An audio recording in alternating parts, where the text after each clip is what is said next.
నమస్తే. Welcome to BRK news. నేను మమత. So, ఈరోజు మనతో పాటు సెల్ఫ్ లవ్ కోచ్ నిహారిక గారు మనతో పాటు ఉన్నారు. వారితో మాట్లాడదాం. Hi ma'am. హలో. ఎలా ఉన్నారు? బావున్నాను. సో, మనకి ఈ మధ్య ఎక్కడ చూసినా కూడా చాలామంది నేను ఇండిపెండెంట్‌గా ఉంటాను. నాకు అలానే ఉండడం ఇష్టం. లేదు అనంటే సెల్ఫ్‌గా మనకు మనం లవ్ చేసుకోవాలి ఫస్ట్. మనకు మనం చూసుకోవాలి అని చెప్తూ ఉంటారు. సో, ఫస్ట్ ఇండిపెండెంట్ అంటే ఏంటి? అసలు సెల్ఫ్ లవ్ అంటే ఏంటి? సో, డిఫరెంట్ మీనింగ్స్ ఉంటాయండి. ఇండిపెండెంట్‌గా ఉండడం అంటే నేను పెరుగుతున్న జనరేషన్‌లో ఎస్పెషల్లీ హ్మ్. అమ్మాయిలకి ఇండిపెండెన్స్ అంటే ఫినాన్షియల్‌గా ఇండిపెండెంట్ అవ్వడం. సో హ్మ్. దట్ ఎవ్వరి మీద ఆధారపడకుండా వాళ్ళ కోసం వాళ్ళు ఉండడం. ఎందుకంటే హ్మ్. మన ప్రీవియస్ జనరేషన్‌లో గనుక మన పేరెంట్స్‌ని ఎస్పెషల్లీ మదర్స్‌ని చూసినట్టయితే వాళ్ళు చాలా ఫినాన్షియల్‌గా వాళ్ళ హస్బెండ్ మీద ఆధారపడి యెస్. ఉండేవాళ్ళు. డిపెండెంట్. అండ్ ఆ అండర్‌స్టాండింగ్‌లో చాలా బావుండేవి రిలేషన్‌షిప్స్. కాకపోతే ఇప్పుడు మనకి విమెన్ ఎడ్యుకేషన్ కానివ్వండి, మన పర్సనల్ గ్రోత్ కానివ్వండి, మన ఎక్స్‌పోజర్ కానివ్వండి, చాలా పెరుగుతూ వస్తుంది. హ్మ్. పాస్ట్ 10, 15 ఇయర్స్ నుంచి కూడా. సో, మా మమ్మీ జనరేషన్‌లో తను ఓన్లీ ఇంటర్ వరకే చదువుకున్నారు. డిగ్రీ మిడిల్‌లో ఆపేసి మ్యారేజ్ మ్యారేజ్ చేసుకున్నారు. చేసుకున్నారు. బట్ నా వరకొచ్చేసరికి నేను జాబ్ ఒక 7 ఇయర్స్ చేశాక మ్యారేజ్ అయింది హ్మ్. నాకు. సో, టైం మనకి జనరేషన్స్ మారుతున్న కొద్దీ, సిట్యుయేషన్స్ మారుతున్న కొద్దీ మీనింగ్స్ కూడా మారిపోతూ అవును. ఉంటాయి. ప్రెజెంట్ జనరేషన్‌కొచ్చేసరికి సెల్ఫ్ లవ్ అంటే ఏం జరుగుతుంది అంటే, ఫస్ట్ మన నీడ్స్ ఏంటి అని మనం చూసుకోవడం. హ్మ్. అది ఫిజికల్‌గా, మెంటల్‌గా, ఎమోషనల్‌గా అసలు మనం ఏంటి? మనకి ఏం కావాలి?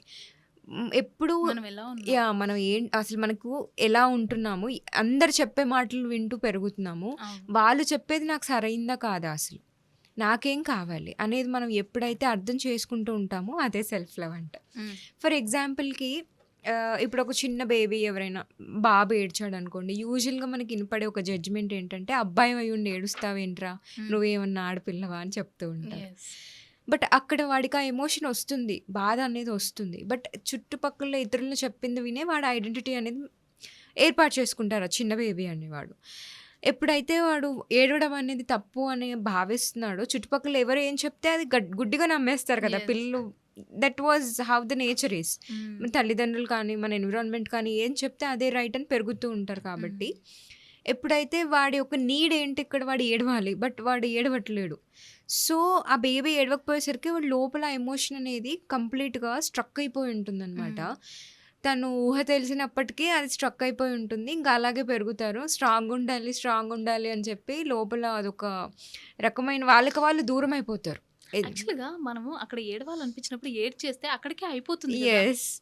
బట్ మనమేం జేస్తున్నాము, ఎదుటి వాళ్ళు ఏం చెప్తున్నారు అది వినేసి, లేకపోతే జడ్జ్‌మెంట్స్‌కి భయపడి, మనం అందరం ఒక అబ్బాయి ఏడిస్తే వీక్ అని చెప్పి సొసైటీ నిర్ణయం జేస్తుంది. హ్మ్. అలా కాకుండా అబ్బాయి ఏడవడం కూడా నార్మలైజ్ చేస్తే, తన ఎమోషన్ అక్కడ క్లియర్ అయిపోతుంది. యెస్. సో, సెల్ఫ్ లవ్ అనే కాడికి ఇక్కడ మనం ఏం చెప్తున్నామంటే, మన చుట్టుపక్కల వాళ్ళు మనల్ని అర్థం చేసుకున్నా, చేసుకోకపోయినా అసలు మన నీడ్స్ ఏంటి? మనకేం కావాలి అని మనల్ని మనం ఎప్పుడైతే అర్థం చేసుకొని, మన కోసం మనం 100% రెస్పాన్సిబిలిటీ తీసుకుంటామో హ్మ్. అదే సెల్ఫ్ లవ్ అంటే. ఓకే.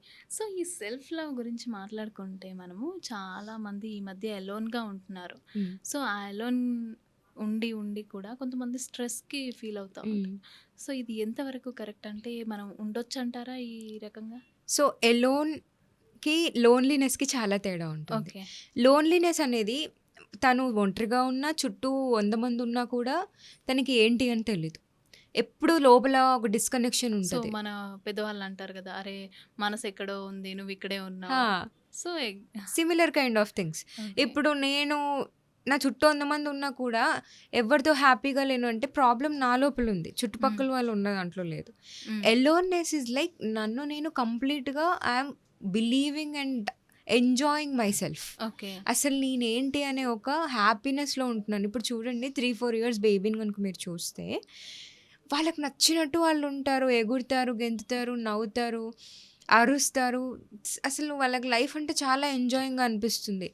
పెరుగుతున్న కొద్దీ సొసైటీ కోసం మనం చాలా ఇట్లా మాట్లాడొద్దు, అట్లా మాట్లాడొద్దు, ఇది మేనర్స్, ఇది హైజీన్ అని చాలా చెప్తూ పెంచుతాం.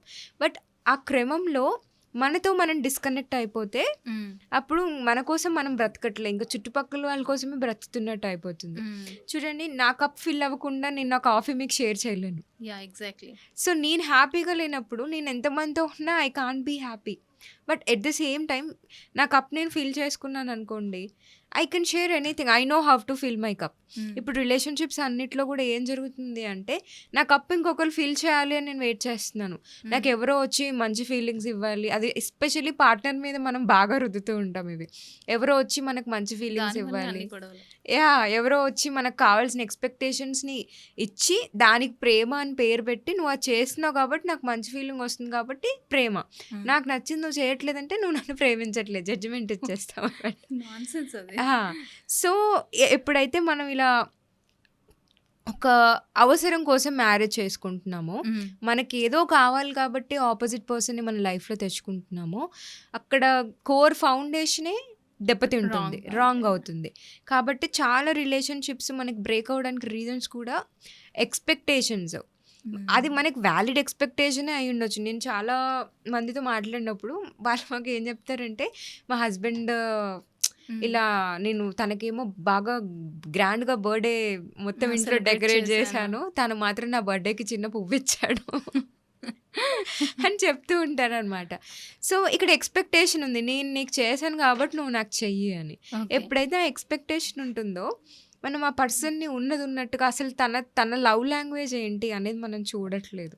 ఎప్పుడైతే మనం తన లవ్ లాంగ్వేజ్ ఏంటి చూడకుండా, నాకు కావాల్సిందే నువ్విస్తేనే అది ప్రేమ అని గట్టిగా మనం ఫార్మ్ చేసుకుంటామో, హ్మ్. So, relationships will break like anything.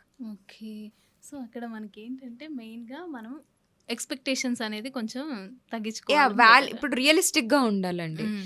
నేను నా పర్సనల్ లైఫ్‌లో ఎస్పెషల్లీ నేను సెల్ఫ్ లవ్ కోచ్ అవ్వడానికి రీజన్ ఏంటంటే, మా పార్ట్నర్ వచ్చేసి చాలా జెంటిల్‌మెన్. బట్ హ్మ్. ఎక్కువ టైమ్ స్పెండ్ చేసేవాళ్ళు కాదనమాట నాతోటి. సో, పెళ్ళైన కొత్తలో అన్నీ వదిలేసి వచ్చేస్తాము. పార్ట్నరే అన్నీ యాహ్! అనుకుంటాము. అవును. అండ్ పార్ట్నర్ వచ్చేసి ఫుల్ వర్కహాలిక్ మా హస్బెండ్ వచ్చేసి. So, like very very nice man. కాకపోతే తను అలా నాతో టైమ్ స్పెండ్ చేయకపోయేసరికి ఐ వెంట్ ఇంటూ లోన్లీనెస్ అనమాట. Oh! Complete depression and lot of darkness inside me. Oh! ఒకానొక పాయింట్ ఆఫ్ టైమ్‌లో ఫుల్ సూసైడల్ థాట్స్ కూడా వచ్చేసాయనమాట. ఓహో! రీజన్ ఏంటి అని కనుక్కుంటే నేను చాలా ఎక్స్‌పెక్టేషన్స్ అనే ఎక్స్‌పెక్టేషన్ కంటే కూడా ఆధారపడుతున్నాను వేరే వాళ్ళ మీద ప్రేమ ఓహ్! కోసం. సో, నేను ఇప్పుడు సెల్ఫ్ లవ్ అనేది ఎందుకొచ్చిందంటే, నన్ను నేను ప్రేమించుకోవడం స్టార్ట్ చేశాను. నాకసలు ఏం కావాలి? హ్మ్. నేను నా హస్బెండ్ నుంచి అసలు ఏం కోరుకుంటున్నాను? అది నాకు నేను ఇచ్చుకోలేనా?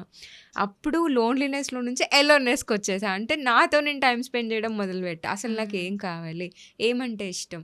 ఏం చేస్తే నా ఎమోషన్స్ నాకు స్టేబుల్‌గా ఉంటాయని కంప్లీట్‌గా నన్ను నేను హ్యాండిల్ చేసుకొని, ఇప్పుడు నా ఎక్స్‌పీరియన్స్‌ని అందరికీ షేర్ చేస్తున్నాను as a nice. Coach.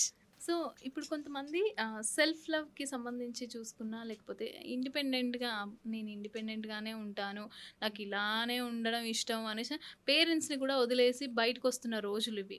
So, అంటే ఈ సెల్ఫ్ లవ్ ఇండిపెండెంట్‌గా ఉంటే సెల్ఫ్ లవ్ అనేది కరెక్టే అంటారా? సో, దొరుకుతుందంటారా? ఇక్కడ మనకి 2 టైప్స్‌లో మనం చూడొచ్చండి. హ్మ్. ఒకటి ఎదుటి వాళ్ళు నిజంగా మనల్ని అర్థం చేసుకుంటున్నారా అనేది. హ్మ్. నాకు ఒక ఎమోషనల్ గైడింగ్ సిస్టమ్ ఉంటుంది నా లోపల. We can say it soul connection, heart connection. Hmm. For example నాకు సెల్ఫ్ లవ్ కోచ్ అవ్వాలని ఉంది. నా హ్మ్. ఇంట్లో వాళ్ళు సపోర్ట్ చేయట్లేదనుకోండి, హ్మ్. నేను జాబ్ చేస్తున్నప్పటికీ నా బ్రెయిన్ అంతా ఎక్కడుంటుంది? Self love. సెల్ఫ్ లవ్ చేస్తే ఆ కోచింగ్ చేస్తే బావుంటుంది. నాకు సర్వ్ చేయాలని ఉంది. యెస్. నాకు అక్కడ మనీ ఒకటే కాదు కదా! మనకి యెస్. లైఫ్‌లో మనీతో మెంటల్ పాటు పీస్ ఒక అనేది. హ్యాపీనెస్, ఒక సాటిస్ఫాక్షన్ అనేది కూడా చాలా ఇంపార్టెంట్. నా పర్పస్ ఇది అని నాకు అర్థమైంది కాబట్టి, నేను ఈ ఫీల్డ్‌లోకొచ్చాను.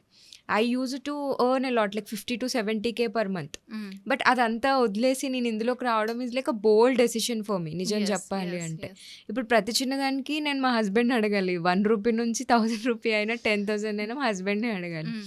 But still I took that choice. ఎందుకంటే ఇప్పుడు కొంచెం కష్టపడితే నేను ఫ్యూచర్‌లో నా లైఫ్ నాది. హ్మ్. హానెస్ట్‌గా చెప్పాలంటే మన చుట్టూ ఉన్న వాళ్ళు మనకి ఎంత ఇచ్చినా కూడా, నేను నా లైఫ్‌ని ప్రతి క్షణం నాతో నేను అనుభవిస్తున్న విషయం యెస్. లైఫ్ అనేది.